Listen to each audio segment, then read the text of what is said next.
Hey everyone, welcome to Science in Perspective. Just before I get started, your support is what makes this show possible. Become a premium member at scienceinperspective.com or patreon.com/Sean McClure. Links are in the description.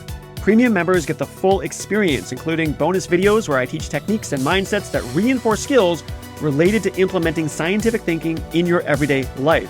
Incorporate the attitudes and mental habits that make scientific reasoning powerful in your personal and professional life, regardless your situation. Premium members also get access to the Science in Perspective web app. The app brings the show everywhere you go, gives you notifications the second I drop a new episode.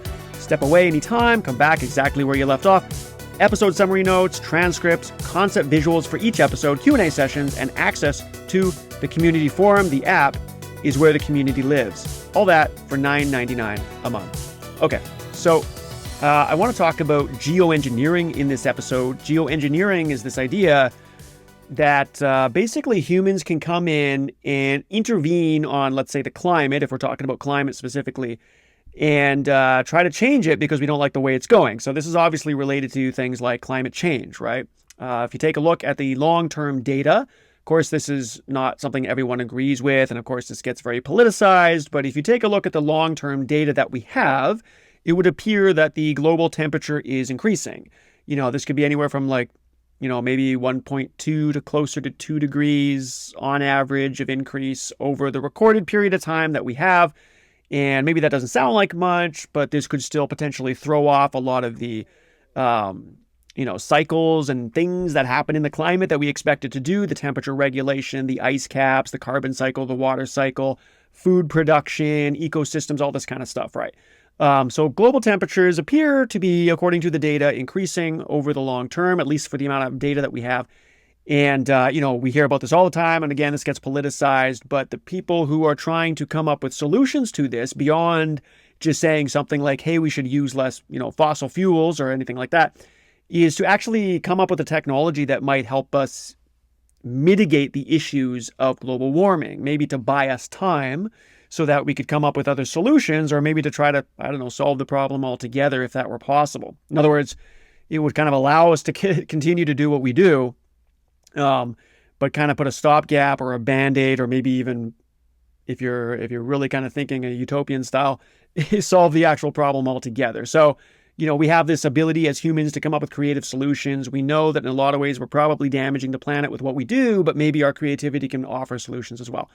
Okay, so there is this, there's a number of examples of this, but I think a really good example of this in recent news is the geoengineering projects that are going on in the UK.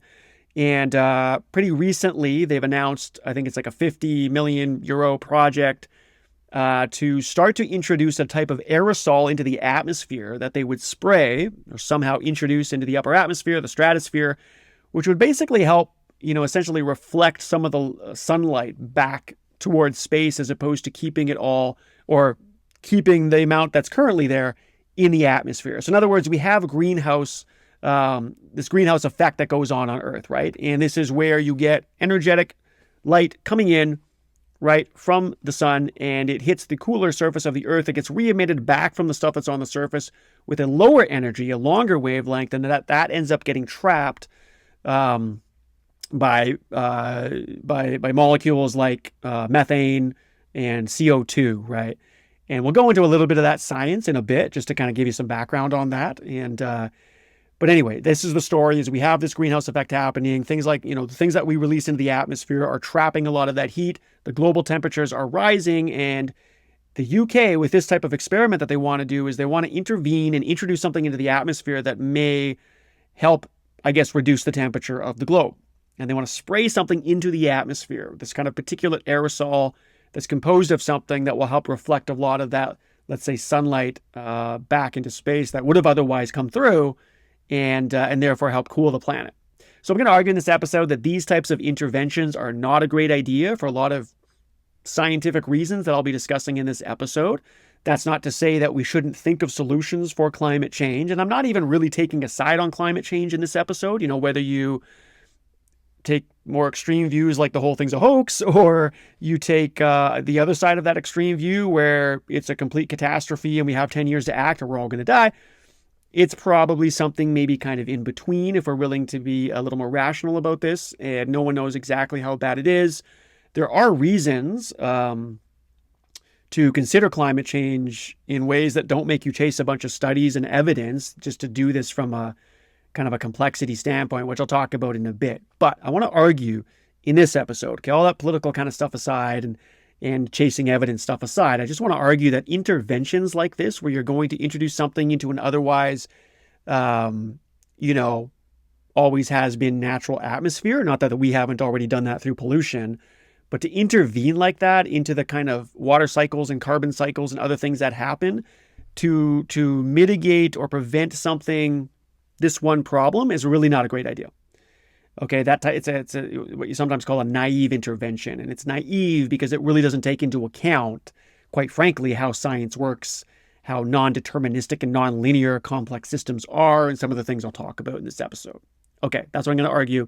So I've defined that, and there's going to be some surprises here, maybe for people who don't think about complexity that often. Typically science gets framed as though it's all physics-like, and actually most of it is not. Physics-like as in it's very linear, it's very deterministic. We kind of have these Platonic ideas and these very kind of linear ideas of how things work, but almost nothing in nature actually does work like that. That's extremely idealized. It looks nice in the lab, but when you hit reality, that's just not reality. So I'm going to talk about some of that kind of naivety, and that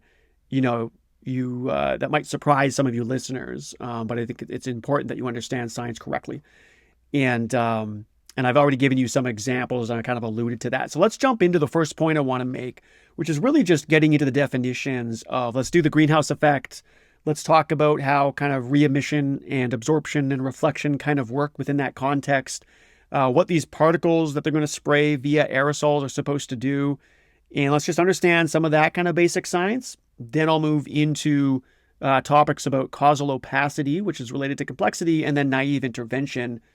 I'll end by getting into what the core mechanism I believe is at play here and why that's universally true and important to understand writ large. Okay, so let's go ahead and start talking about a greenhouse effect. And I just kind of defined it briefly at the beginning, right? I said, look, a kind of mini example of where this happens is when your car heats up. A lot of you have probably heard this example before, right? So you have your car and its windows are rolled up and the sunlight can enter through the windows. It's not really obstructed. They're transparent, they're colorless.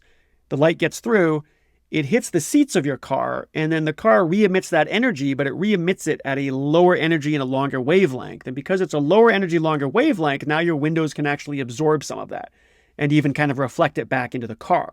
And so over time, if your vehicle's out for 2-3 hours, the heat inside the car obviously builds up. This is why you don't leave children in the back car when things are heating up, and you always crack windows and leave the AC on, or just don't leave your kid in the car, because this greenhouse effect happens. So this is what you get on the globe as well. It's essentially the same process. You have sunlight coming in through the atmosphere, which is for the most part unobstructed. It hits the cooler surface of the Earth, it gets re-emitted back, and some of that will obviously get back into space, right? It's kind of an equilibrium that is established to have the temperature of the globe essentially the same. I mean, obviously we have, different countries have different temperatures at different times, but on average, you kind of have this global average temperature, and it's maintained in equilibrium because light comes in, it gets re-emitted out.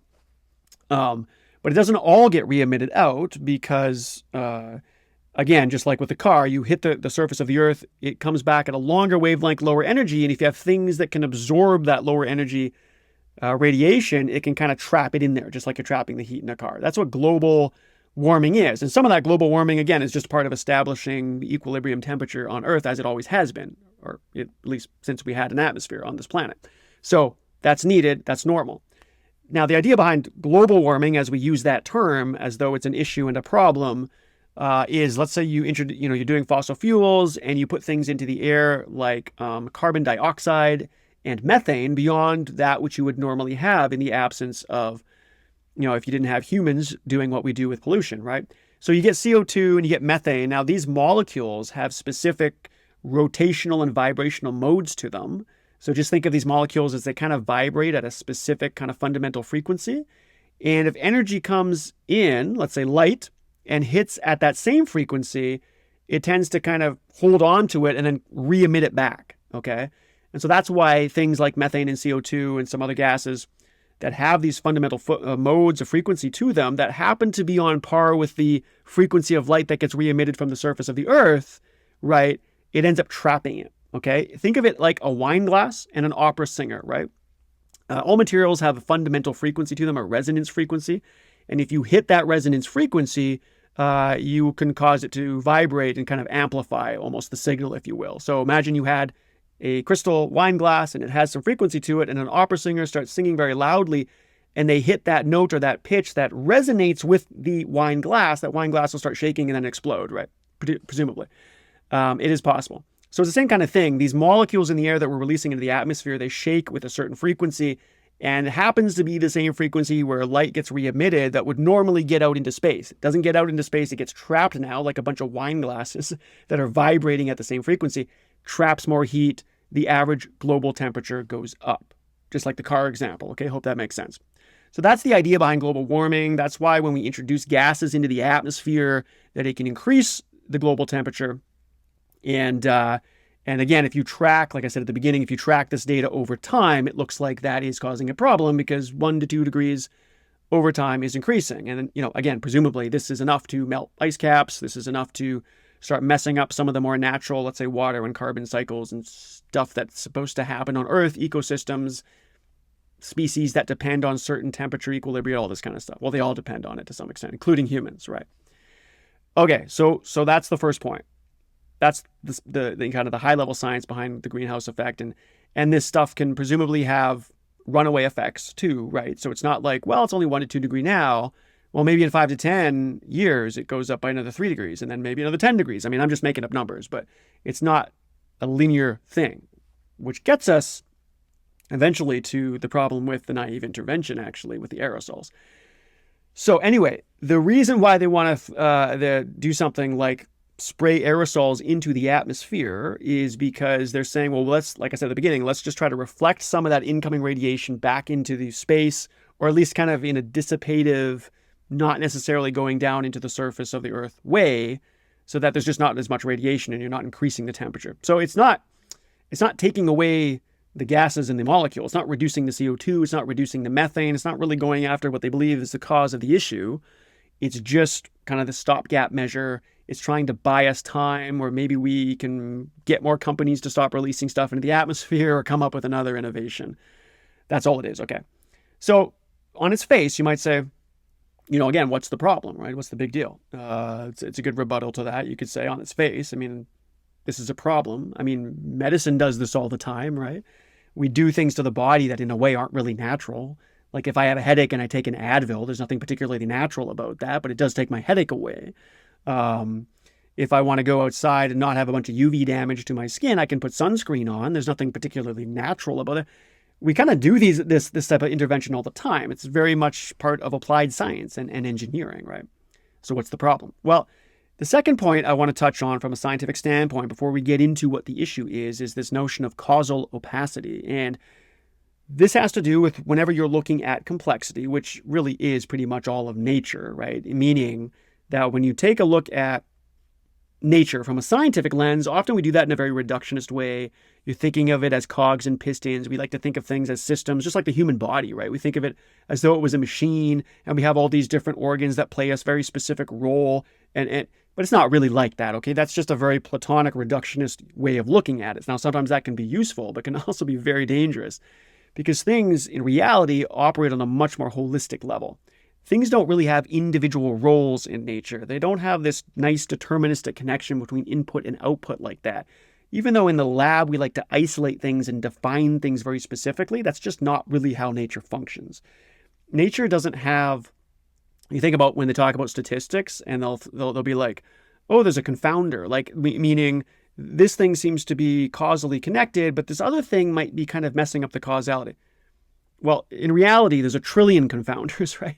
Things are not isolated and causally connected like that. In nature, if you want to talk in terms of causality, it would be like a billion or a trillion things causally connected in an impossibly complex network of nodes and lines connecting those nodes to emerge the properties that we actually measure and experience. Okay, so And that's not a word salad. That's not hand wavy. That might sound like it to you because maybe you're just used to science being spoken to you in that reductionist, everything plays a role, and here's the cause, and we can do the statistical analysis. But there's a lot of fairy tale to that type of work, unfortunately. And this is why the more complex the phenomena that you're studying, the less and less you can be mathematical about it, the less statistics is going to play a particularly good role, at least in that causal sense. Statistics can be good at doing aggregate behavior, but when you try to understand specific roles and causalities, it just becomes more of a fairy tale because there are no individual causes.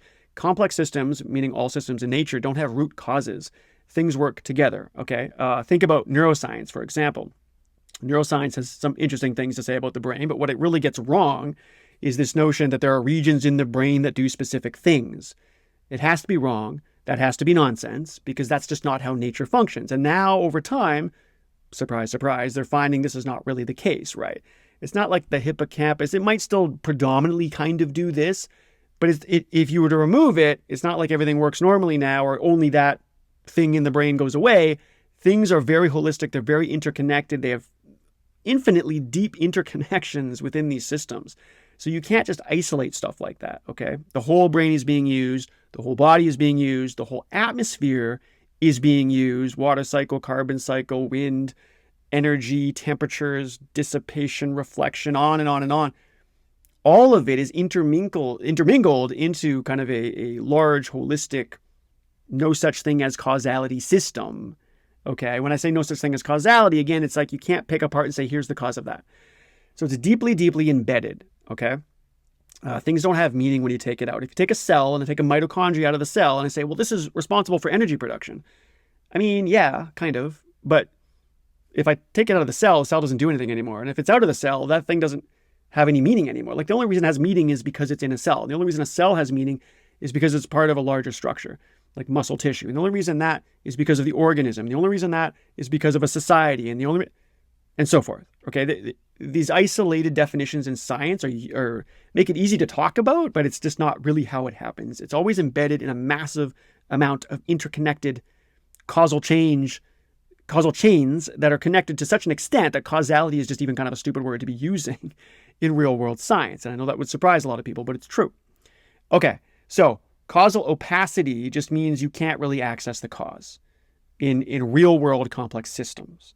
Now, what does that have to do with climate change? Well, now let's get to the intervention talk, and we'll see how this is connected. So I'm saying that to spray things into the atmosphere to try to lower, let's say, the global temperature is a naive intervention. What makes it naive is because it pretends that there's this linear, simplistic cause and effect reality where if we just put these into the atmosphere, the temperature will drop, and that's the whole story, which is ridiculous. Now, the temperature might still drop, but there's countless other things that could happen as side effects, as runaway effects, as feedback loops, and so forth, okay? It's like if you introduce something into the body, if you take the Advil for the headache, it's not just your headache going away. There's no way.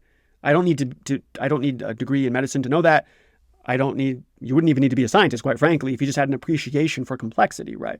There's simply no way that there is this one-to-one relationship between ingestion and the removal of a headache. Okay, it does take the headache away, which is great for most people or a lot of people. I don't know the numbers are, but a lot of people. But of course, there's going to be side effects without even knowing what those side effects are. I don't know how bad the side effects are. Maybe they're not that bad. Maybe they are, but you can do this for anything. Any kind of anything that shifts you away from the normal equilibrium that a complex system is in is going to have all kinds of potential side effects, and you should expect those to happen. So if you spray something into the atmosphere like that, it might actually take the headache away. It might actually lower the temperature, maybe even where you want.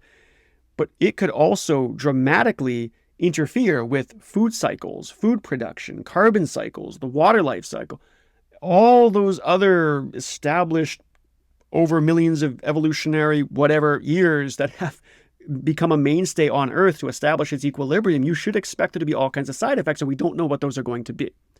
It's the same reason why genetically manipulating mosquitoes can be said just at face value to be a bad idea. Now, you might actually do the thing you wanted. Even genetic modification of food can have certain benefits, right? And again, this is debatable. You shouldn't take that as face value, but it could have benefits. It could increase the yield, increase production, more people can eat. It sounds very nice. and yeah, maybe you can debate, maybe that's good, but you have to take into account the inevitable side effects of that, even without knowing what those side effects are, because you are intervening on an otherwise natural system. You cannot just intervene on a complex system and not expect things to sometimes collapse, but if not collapse, have these runaway effects or whatever. You see this in the stock market. Stock market is also a complex system. If you have over-regulation by the government, you tend to get things like maybe it's hyperinflation, maybe it's bubbles, overinvestment, whatever it is, right? It doesn't matter what it is. You do get these side effects and things can sometimes collapse, right? You can think of the Great Depression as being preceded by a naive intervention into an otherwise kind of working economic system, right? Go look up the history. You can always see this. So spraying something into the atmosphere like that is a naive intervention because you're pretending that the whole story is just about you introducing something and then this happens and then the global temperature drops and that will buy us time and that's it. That's not just it. There's a million, billion, trillion other things that are going to be interconnected to that intervention that could end up causing a lot of problems. That's a fact. It's a fact. And you have to do it at that high level. You say, well, what kind of problems will it cause? Well, you don't know. You don't know. Or you might know eventually. You probably will know eventually. If you want to do genetic modification of mosquitoes, you probably are going to find out eventually. Even if you don't know what caused it, you might see the collapse. You might see a new disease introduced. You might whatever, right? I mean, we see this with some antibiotics. I don't think they ever predicted that you were going to get superbugs that you end up doing. And I'm not saying don't do antibiotics, but I'm just saying this is a serious thing. You might. Yes, it's a stopgap, but now after the fact, you've got a problem. It could end up being an even bigger problem than what you started with. Who knows? We could debate that. But you have to take into account that it is not an isolated thing. So the scientists in the UK are putting this forward as though they're going to do this small scale. They've already had a lot of backlash from it, which is rightfully so. But they're going to do this kind of small scale, 50 million euro experiment, kind of isolated, I guess, and just see what happens. I don't know what that means in some small part of the atmosphere, I guess. Somehow measure the temperature, or maybe it's in the lab. I don't know. And then they're going to assess the validity of it. But I'm saying you cannot really assess the validity of this in any truly scientific fashion, because what is the assessment? You introduced it, you saw the temperature go down, and therefore it's good? That's like saying we genetically modified the corn and the yield increased, and therefore it's good. Point blank, leave it at that. You just keep taking Advil however much you want, your headaches go away, and therefore it's good. You can just, whatever the story, that's not the whole story. That's not even close to the whole story, because you have to step back, think of the system, understand complexity, understand fundamental timeless truths about complexity, like runaway effects and feedback loops and nonlinearities, right? Where you input something here, but it doesn't just input deterministically over here. It's not a nice causal chain. It's a mess of causal opacity, so much so that you shouldn't even talk about the word cause. Cause is almost nonsensical under complexity, that whole word. What does it even mean? If you have so many things causing what you see, it's the same thing as not having causes at all. All you can do is operate at a high level and note the fundamental properties of the system. And the fundamental properties of complex systems is that they do this. They collapse. They have runaways. If you intervene on them, you can expect all kinds of first order and second order and third order ad infinitum effects to take place. So it's not as simple. Now, this doesn't necessarily mean 100% we shouldn't be spraying aerosols, but we have to take that into account. And the way that this gets promoted, like so many things do, is that, well, it's science. And therefore, if we do this, this is the outcome. And there's no reason to be, concerned about anything else. No, there is. There's that alone is pseudoscience, okay? Saying that. What isn't pseudoscience is to respect the fundamental properties of complex systems and know that these things can collapse and cause all kinds of other nonlinear side effects that could get out of control, right? Doesn't mean you definitely don't do it, but you have to consider that. You have to consider that about the intervention, just like the government would have to consider too much naive intervention into the regulation of things could have really, really drastic outcomes. It's not just tweak this and get this. That's not how the economy works. It's not how cities work. It's not how the human brain works. It's not how the body works. It's not how any complex system functions. Doesn't mean there are no knobs that you can't turn to try to maybe, if it's a really high level, to try to guide the system to certain things, but you have to respect complexity. So it's just another example, this type of spraying stuff into the atmosphere to try to cool. There's no talk happening that I can see about the potential side effects of this, or even the fact that there are a lot of side effects that happen, and that should 100% be expected to happen, because the atmosphere is undoubtedly a complex system. Okay, so I said at the beginning, this is going on in the UK. They're going to assess the validity of it. They're going to be very scientific and boom, boom, boom. I'm saying, okay, this is not a very scientific thing to be doing first, let's understand the greenhouse effect, how it happens. Okay, get the science down. Second point is understand causal opacity. It's an absolute, you can't untangle the webs of causality under true complexity. You can't. That's a myth. That's pseudoscience to say that you can. And then third, I said, because of that, you end up getting these naive interventions. You give something the pill, you have no idea what that pill is going to end up doing. It still might get you what you want, but there's all these potential side effects, right? So you have to take that into account. You can go take the pills if you want, but understand the side effects.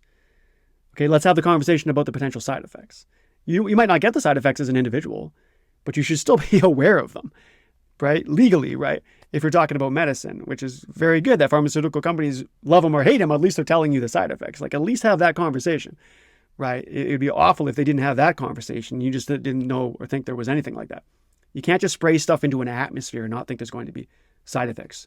There definitely will be. We don't know what they are, but you have to have that conversation. The core mechanism at play here is really the nonlinear dynamics, okay, in complex systems, which means for a little bit of output, you get a lot of potential different outputs. A little bit, one input does not give you one output. One input can give you many different outputs, and it can be almost entirely unpredictable what output you get.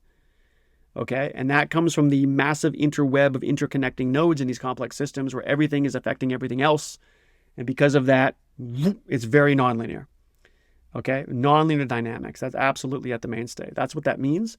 And you can try to fight against that all you want because you like to think of science in a very utopian way, and you like to think that things are exactly connected. You might like to think that there are exact regions in the brain which control this. Therefore, if you remove that part of the brain or you focus that part of the brain, it's going to fix the problem. It's never going to happen. That's not science. That's pseudoscience. And you'll see that this will continue to be realized as more and more research starts to finally take into account how complexity functions. Okay, so I've given you lots of examples.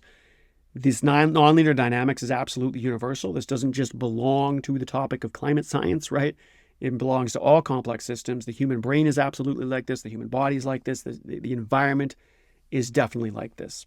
And to fight against that is to just do this kind of old school reductionism and quite frankly, not even science, but scientism, as though you can kind of pretend there's like a physics of the air, like everything's like a Newton's cradle, and this is the cause and this is effect and this is the effect, and to apply these overly simplistic linear causal models to things and pretend like that's the whole story. It's not the whole story. It's not even the correct story at all, quite frankly. Okay, so I said at the beginning, maybe this is still a thing to do. Maybe we need the stopgap. Maybe we need to mitigate. But let's talk about the proper story. Let's understand complex systems correctly. Let's not pretend like the pills don't have side effects. They do. They always will. And if you're going to take drastic measures, and it is drastic, it doesn't matter if it's on a small scale, which you can barely assess anyway. Make sure you're able to assess the system and make sure that, publicly, via public policy and science communication, that people are aware that it's not just do this and the scientists have it under control. And that's not true. That's not the case. There's still lots of interesting science here, and we can talk about the science. Let's do it, right? But the real science is this whole conversation about the holistic causal opacity, embedded, right, systems that have these runaway effects that can collapse from intervention and often do from intervention. Intervention is not free. There's a real cost to complexity. And you can't just intervene simplistically and think there's not that's the whole story. Okay? This is universally true for all this stuff. So anyways, that's it for this episode. I hope that all made sense. Again, just quickly, your support is what makes this show possible. Become a premium member at scienceinperspective.com or patreon.com/Sean McClure. Links are in the description. Premium members get the full experience, including bonus videos where I teach techniques and mindsets that reinforce the skills related to implementing scientific thinking, the proper kind, in your everyday life, right? Incorporate the attitudes and mental habits that make scientific reasoning powerful in your personal and professional life. The stuff that I was talking about in this episode, super useful. Understanding causal opacity, naive intervention. This can help you in all areas of life, like regardless of your situation.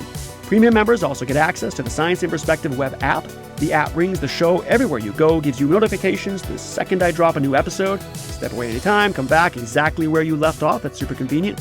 You can get episode summary notes, transcripts, concept visuals for every episode. You poke around, you see the concepts, you see how they're connected. It's pretty cool. Q&A sessions and access to the community forum. The app, of course, is where the community lives. All that for just $9.99 per month. Okay, everyone, thanks so much for listening. And for those of you who are watching, until next time, take care.